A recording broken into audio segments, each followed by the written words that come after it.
Bom dia, pessoal do Instagram aí, sejam muito bem-vindos.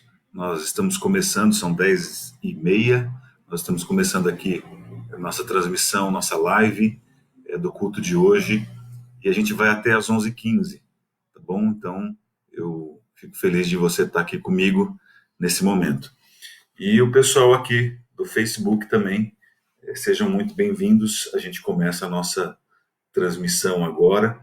Daqui a pouquinho eu vou dar alguns recados para você e vão chegando aí, vocês são muito bem-vindos. Lucas Garcia, bom dia, meu amigo. Eu não consegui acompanhar hoje lá os Filhos da Luz, mas sábado que vem a gente está junto aí, viu? Denise, seja bem-vinda. William, seja bem-vindo.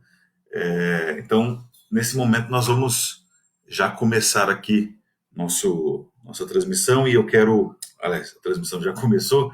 Nós vamos começar aqui os nossos recados. Amanhã, e transmitam aí para os demais, amanhã a gente não terá o culto aqui por esses dois meios de comunicação, aqui por essas duas mídias. O culto vai ser transmitido pela Associação Paulistana. Pastor Sidral vai começar uma série e nós vamos abrir espaço para que ele realize essa série aqui. A série vai ser uma série sobre este livro aqui, O Mistério da Profecia. Esse livro aqui, tá? O Mistério da Profecia, tá? Ele vai falar a partir desse livro, é um livro escrito pelo pastor Mark Filling e Lauren Wade. Esperança para um Mundo em Crise. Na verdade, já tinha uma programação, a igreja tinha programado falar sobre isso, e eu, como pastor, faria aqui na igreja esse trabalho. O distrito todo estaria envolvido, né, nesse trabalho aqui de divulgação. Seria uma série aos domingos, e essa série vai até o mês de agosto, tá? E caso a gente retorne é bom, né? Que falta de esperança. Quando nós retornarmos os cultos presenciais, nós vamos retomar aí vocês vão ficar comigo e vão perder aí o pastor Sidral. Mas por enquanto o pastor Sidral vai estar realizando os cultos a partir da igreja de Moema. A igreja de Moema vai sediar vai ser um ambiente, o local, a locação para poder transmitir aqui os cultos. Então, depois eu vou passar aí os endereços, mas eles já estão circulando já. Tem os endereços aí todos virtuais aí para a gente ter acesso, tá bom? Então, a partir de amanhã, às 19h30, vai se iniciar esse programa evangelístico, O Mistério da Profecia. Vale a pena, hein, gente? Eu acho que para o Instagram, e como eu estou usando a câmera frontal, deve estar ao contrário, tá? Mas fica aí a dica, é o Mistério da Profecia. Ok? A Denise está por aqui. Denise, a casinha está lá, viu? Ó. Se você ver aqui, ó, deixa eu ver, tá ali, ó. Isso. Denise me cobrou aqui que a casinha não estava na última transmissão que eu fiz, mas a casinha está lá. Opa, para cá, isso. Tá lá. Tá bom? Legal, gente. Sejam bem-vindos aqui. Nós vamos para a palavra de Deus neste momento, mas antes eu quero fazer uma oração com você. Pode ser? Então, do jeito que você está aí, feche os seus olhos, acompanhe comigo essa oração. Nosso Pai, nosso Rei, eterno Deus, nós nos dirigimos ao Senhor na manhã deste sábado. É um dia agradável e podemos ter o privilégio de nos aproximar do Senhor nesta manhã e estudarmos a Tua Palavra. Fica conosco e que, ao sairmos deste culto virtual, possamos sair melhores do que quando entramos.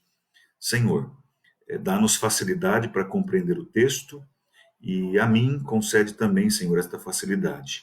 Enche-me com o Espírito Santo, pois mais cheio eu quero estar. Eu, o menor dos teus vasos, posso muito transbordar. Oro em nome de Jesus. Amém. Gente, vamos lá?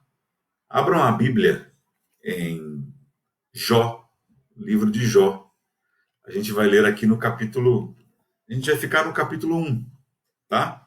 Jó, capítulo 1. Então, abra sua Bíblia em Jó, capítulo 1. Quem achou, digite achei. Jó, capítulo 1. O livro de Jó é um livro incrível, né?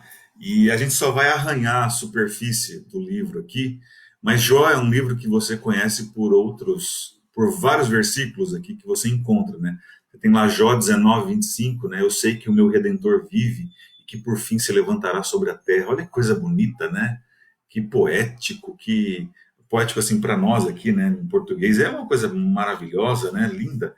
É, você tem lá no finalzinho de Jó, né, no capítulo 42, o último capítulo, ele diz assim: Bem sei que tudo podes e nenhum dos teus planos pode ser frustrado. Olha que coisa linda! Bem sei que tudo podes e nenhum dos teus planos pode ser frustrado. Aqui no 42 também, verso 5 diz assim: Eu te conhecia só de ouvir, mas agora os meus olhos te veem. Eu te conhecia só de ouvir, mas agora os meus olhos te veem. Que coisa linda, né? Jó é um livro assim que fala sobre, popularmente a gente conhece Jó como o livro que fala sobre o sofrimento, né? Jó, o pai da paciência, da tribulação ali. A gente conhece o livro de Jó pelo sofrimento que ele viveu, mas o livro de Jó, e eu aprendi com o pastor Siqueira, o livro de Jó é o livro que apresenta a graça total de Deus, né? A graça nunca antes experimentada por um ser humano. Jó experimenta a graça plena, total. E eu queria meditar aqui só no capítulo 1 e a gente vai arranhar aqui a superfície, mas fica aí o desejo de um dia fazer uma série só sobre o livro, né? A gente ficar só no livro de Jó, ficar um tempão ali estudando o livro de Jó e vendo tudo o que ele tem a nos oferecer e uma forma da gente se aproximar aqui do Senhor. Vamos lá? Jó capítulo 1. Você está aí com a sua Bíblia aberta? Jó capítulo 1, e eu vou ler o texto corrido, são 22 versículos, e a gente vai ficar nesses 22 versículos, e eu convido você para me acompanhar aqui. Jó capítulo 1. Havia um homem na terra de Uz, cujo nome era Jó, homem íntegro e reto, temente a Deus e que se desviava do mal. Nasceram-lhe 7 filhos e 3 filhas. Possuía 7.000 ovelhas, 3.000 camelos, 500 juntas de bois e 500 jumentas. Era também muito numeroso o pessoal ao seu serviço, de maneira que este homem era o maior de todos os do Oriente. Seus filhos iam às casas uns dos outros e faziam banquetes, cada um por sua vez, e mandavam convidar as suas 3 irmãs a comerem e beberem com eles. Decorrido o turno de dias de seus banquetes, chamava Jó a seus filhos e os santificava. Levantava-se de madrugada e oferecia holocaustos, segundo o número de todos eles. Pois dizia: Talvez tenham pecado os meus filhos e blasfemado contra Deus em seu coração. Assim fazia Jó continuamente. Num dia em que os filhos de Deus vieram apresentar-se perante o Senhor, veio Satanás entre eles. Então perguntou o Senhor a Satanás: De onde vens? Satanás respondeu ao Senhor e disse: De rodear a terra e passear por ela. Perguntou ainda o Senhor a Satanás: Observaste o meu servo Jó? Porque ninguém há na terra semelhante a ele, homem íntegro e reto, temente a Deus. Então respondeu Satanás ao Senhor: Porventura Jó debalde teme a Deus? Acaso não o cercaste com sebe, a ele, a sua casa e tudo que quanto tem?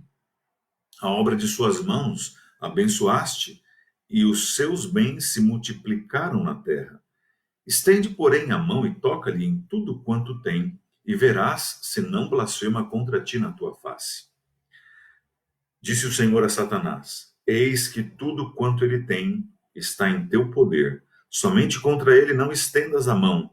E Satanás saiu da presença do Senhor. Sucedeu um dia em que os e as suas filhas comiam e bebiam vinho na casa do irmão primogênito. Quando veio um mensageiro a Jó e lhe disse: Os bois lavravam e as jumentas paciam junto a eles. De repente, deram sobre ele os sabeus e os levaram e mataram os servos a fio de espada. Só escapei eu para trazer-te a nova.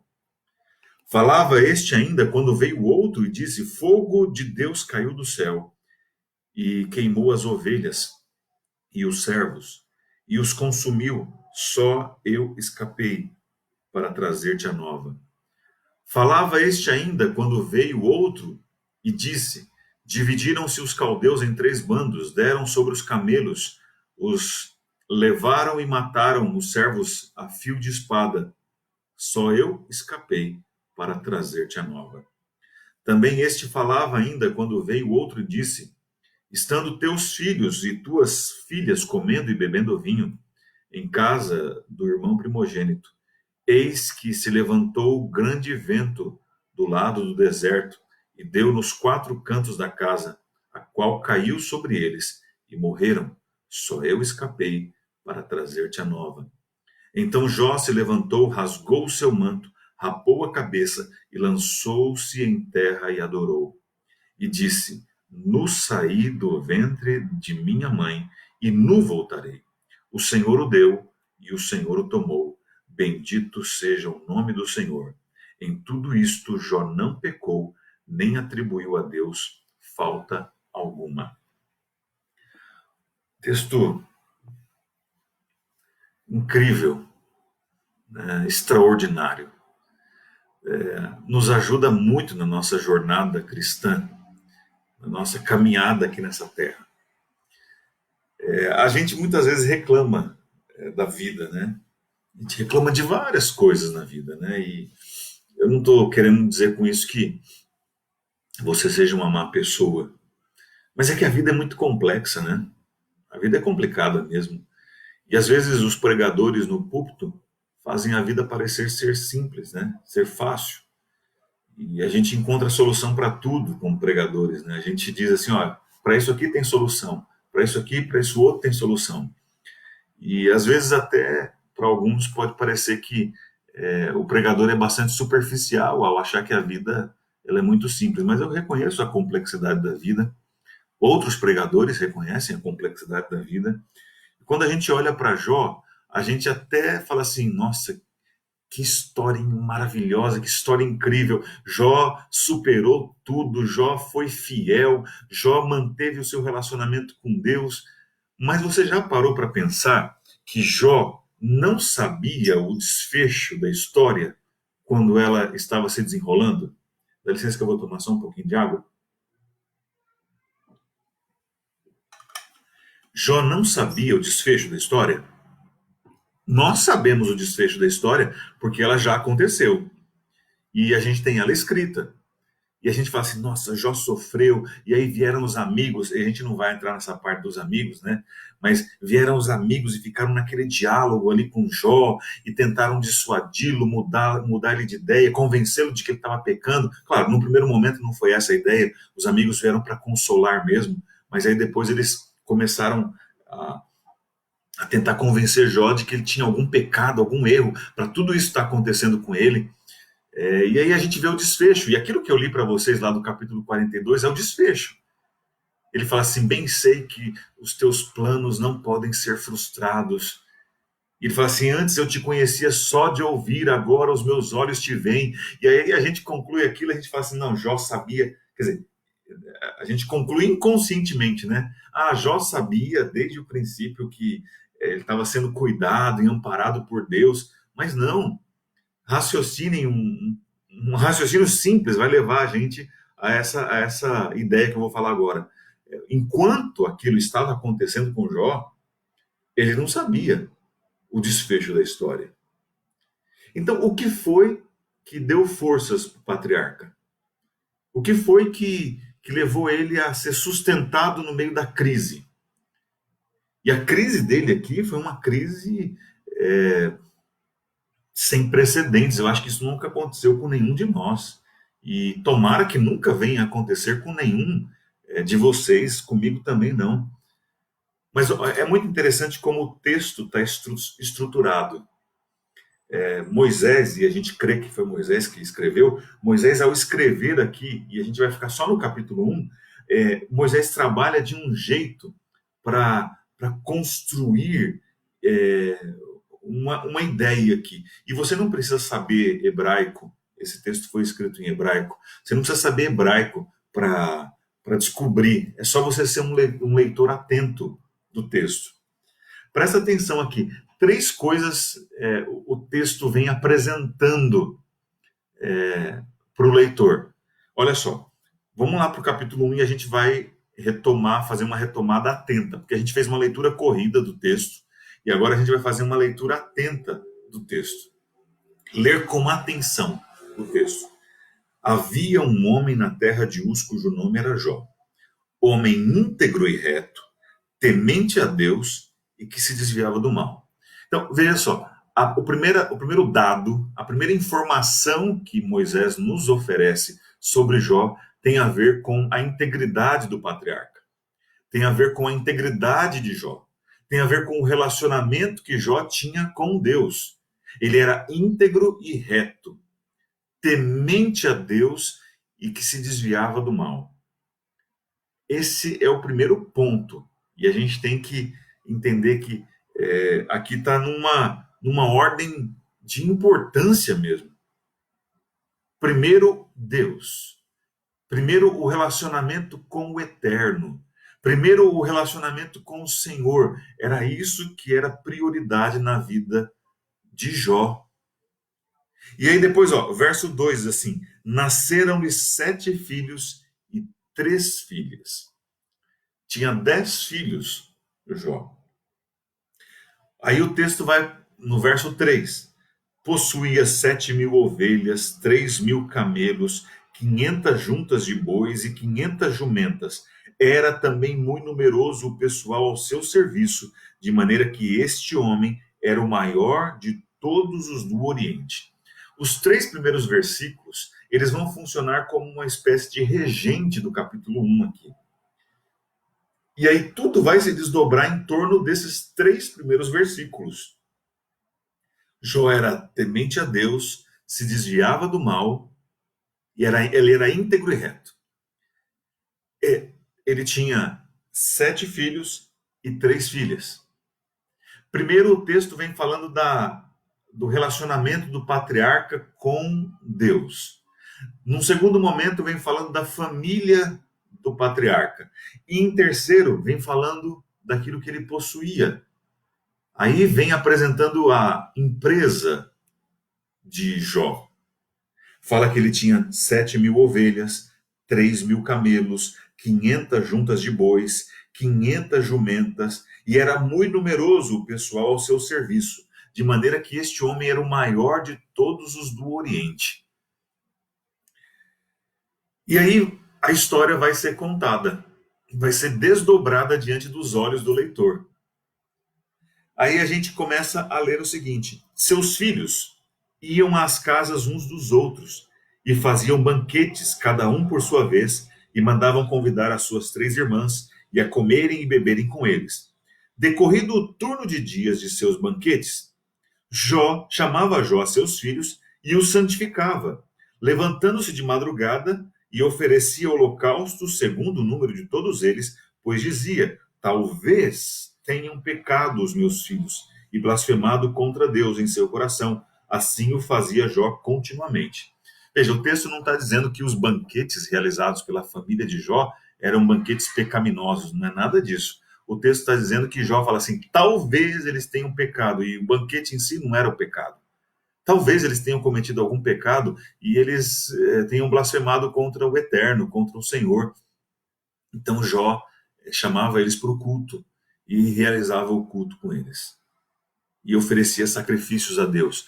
Olha que interessante que o texto fala do relacionamento de Jó com Deus, homem íntegro e reto, temente a Deus e que se desviava do mal. Fala que ele tinha 10 filhos, 7 homens e 3 mulheres. Fala depois que ele tinha 7.000 ovelhas, 3.000 camelos, 500 juntas de bois, 500 jumentas, e era muito numeroso o pessoal ao seu serviço. E aí depois o texto vai dizer do relacionamento que Jó tinha com os filhos.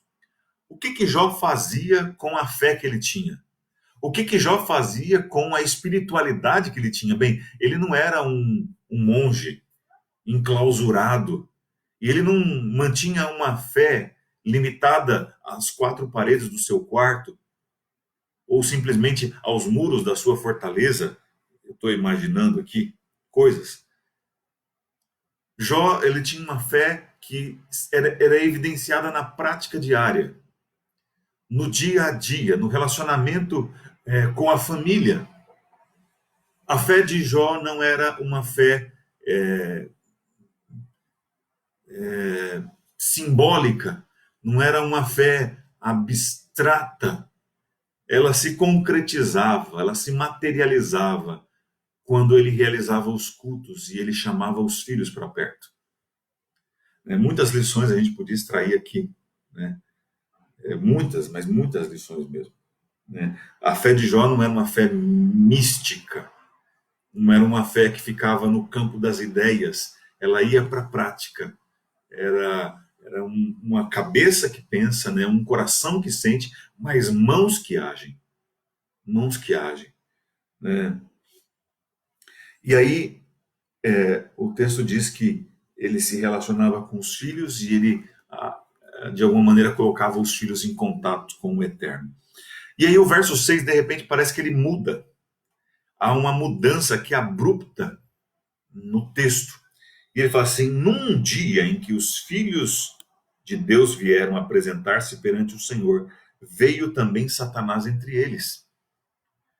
Aqui o texto está falando de Jó, o texto está falando da família de Jó, o texto está falando da empresa de Jó, e aí de repente o texto, no verso 6, parece que abruptamente entra em cena um outro personagem, Satanás. Ele entra em cena e ele invade a narrativa. E o texto diz assim, que num dia em que os filhos de Deus vieram apresentar-se perante o Senhor, veio também Satanás entre eles. Aqui o texto dá a impressão de que Satanás realmente é um invasor, né? Ele é uma pessoa que não tinha sido convidado, ele não estava na lista de convidados ali, né? E ele vem e ele parece que invade aqui a reunião que Deus tem com os filhos dele. E aí o verso 7 diz assim: então perguntou o Senhor a Satanás, de onde vens? Um outro ponto na Bíblia, né? Preste atenção nas perguntas que Deus faz. As perguntas que Deus faz estão cheias de respostas. Deus pergunta não porque ele não sabe, né? Esta pergunta de Deus aqui é uma pergunta mais do que retórica, né?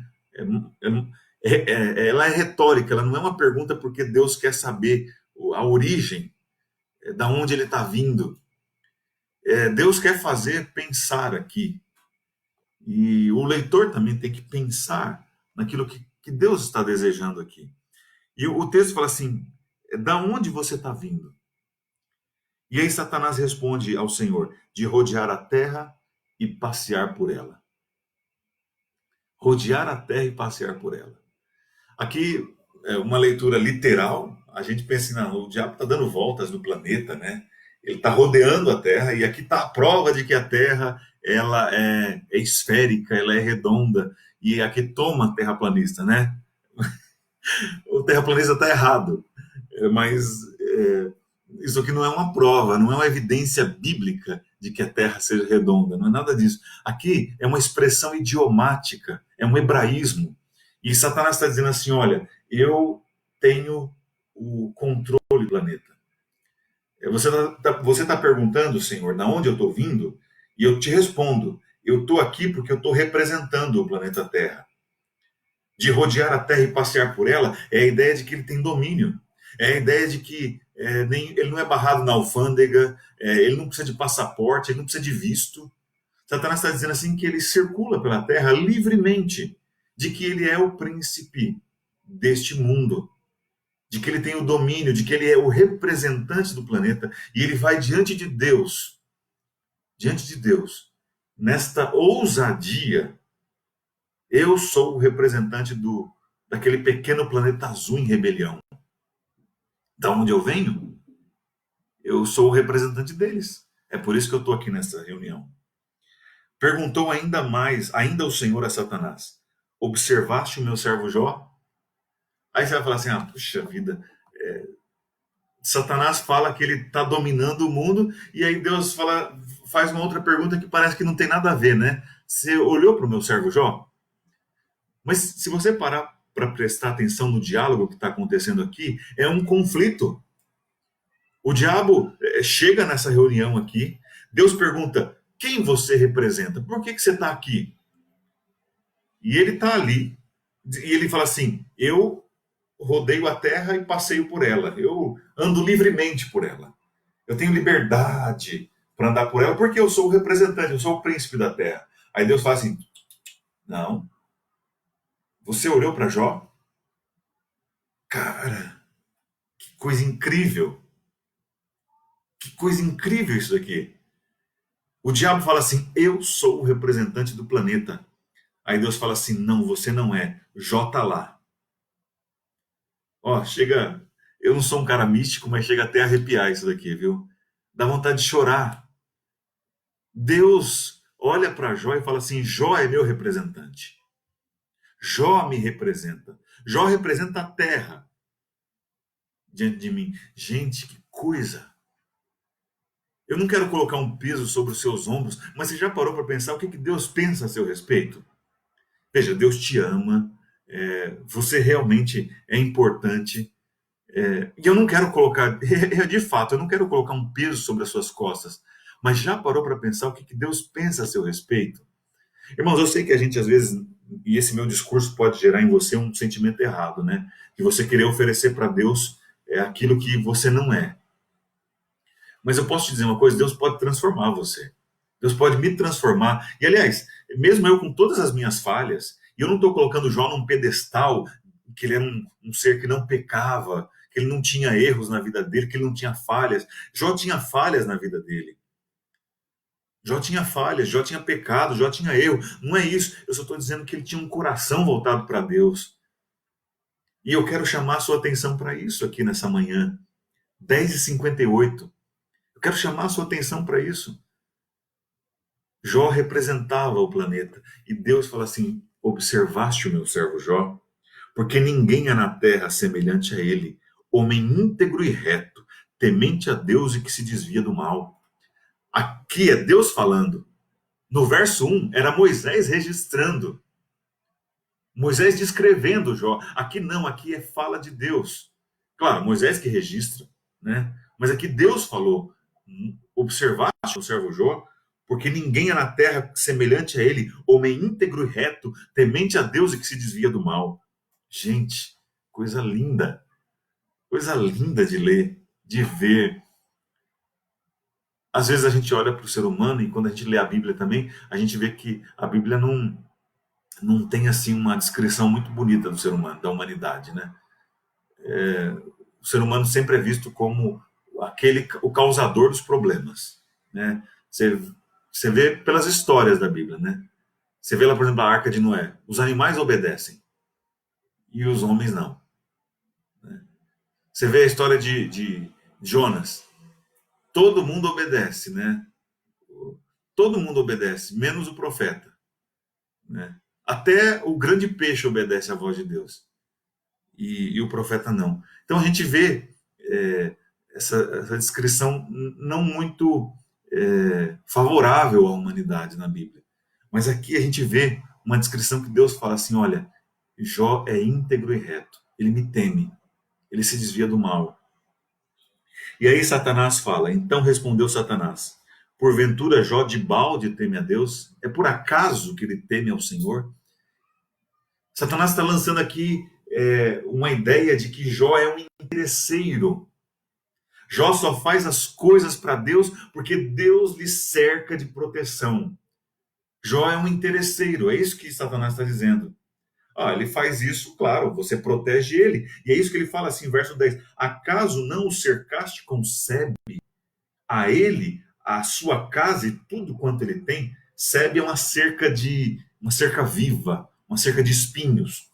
Por acaso você não protege esse homem? Você não dá tudo que ele tem? É claro que ele vai, ele vai te servir. Ele te serve por interesses. Ele está preocupado é com as bênçãos. Ele não está nem aí para você. E aí, olha só o que Deus fala.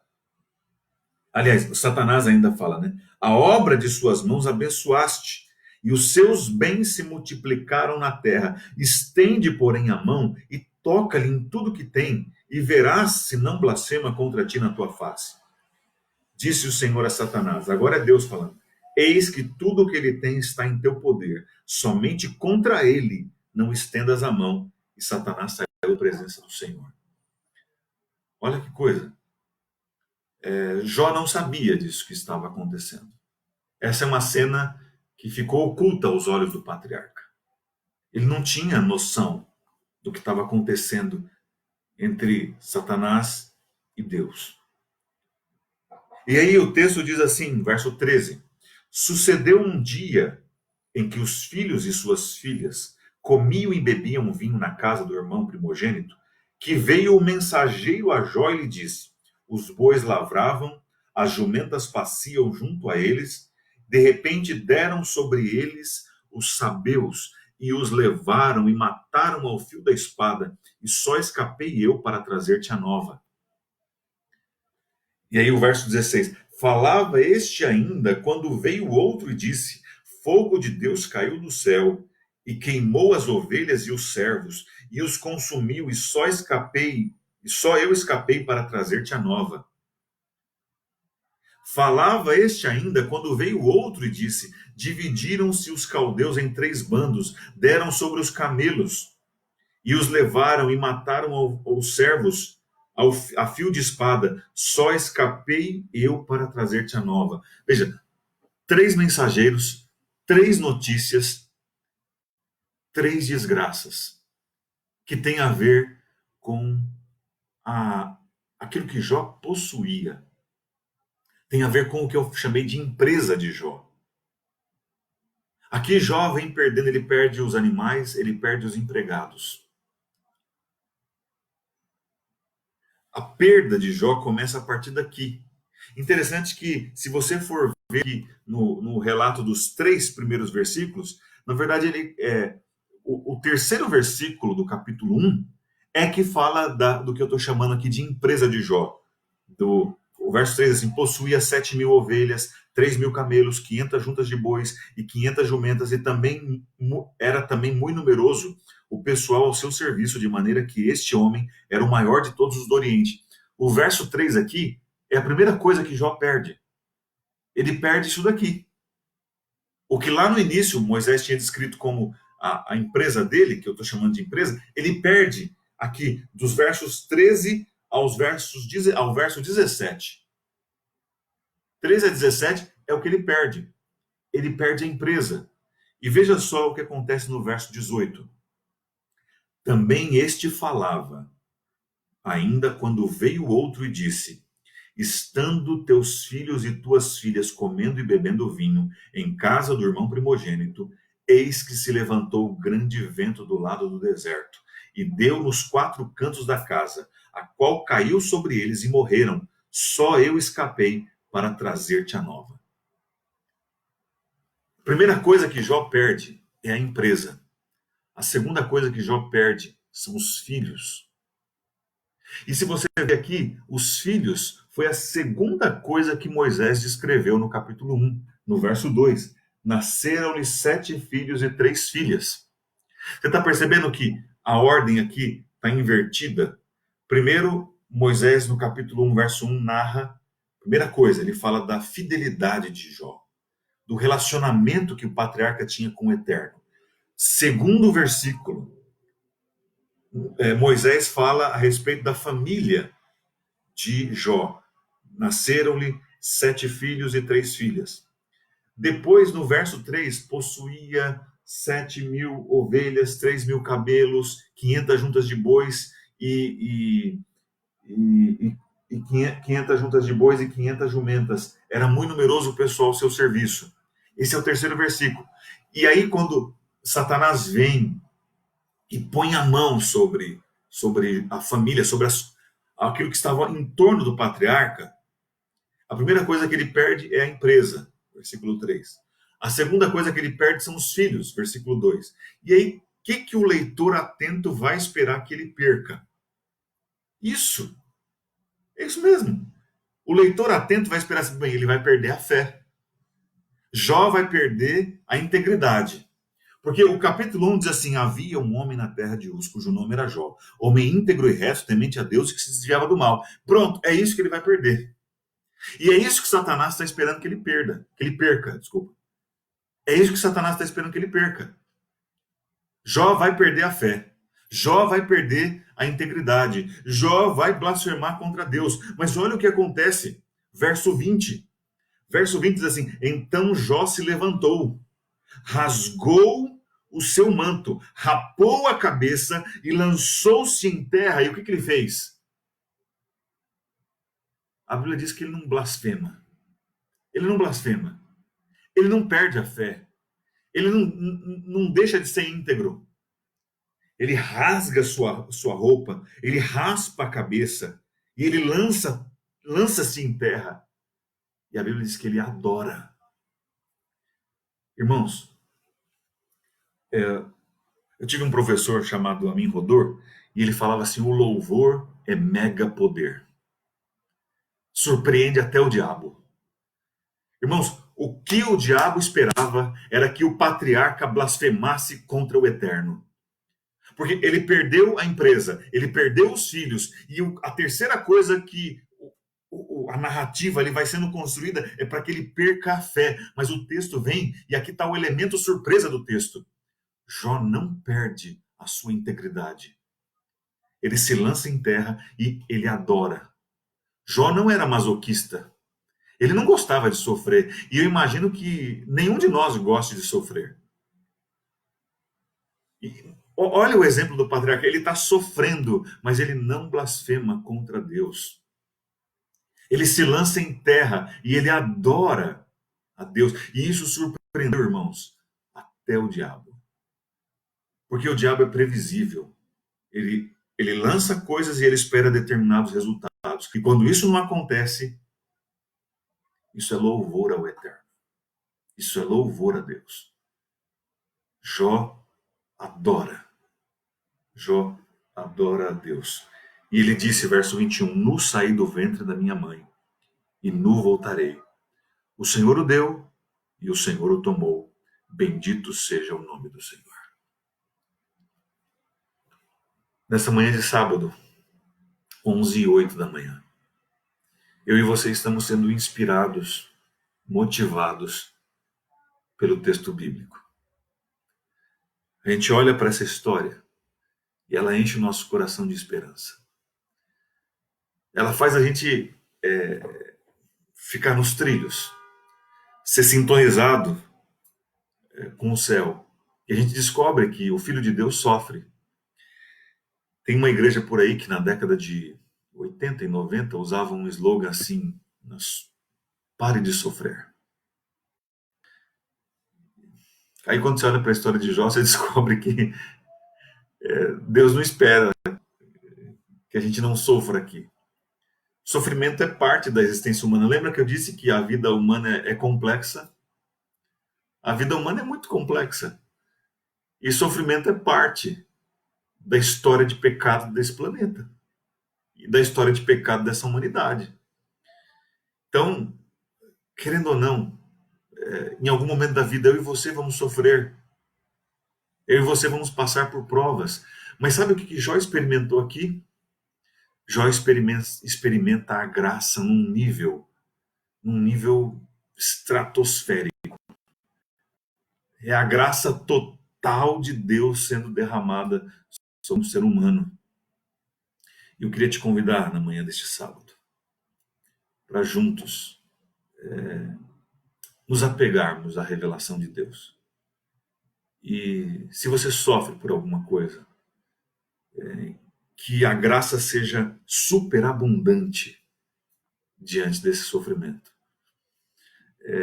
Deus não vai te livrar dos problemas, mas Ele vai te livrar em meio aos problemas.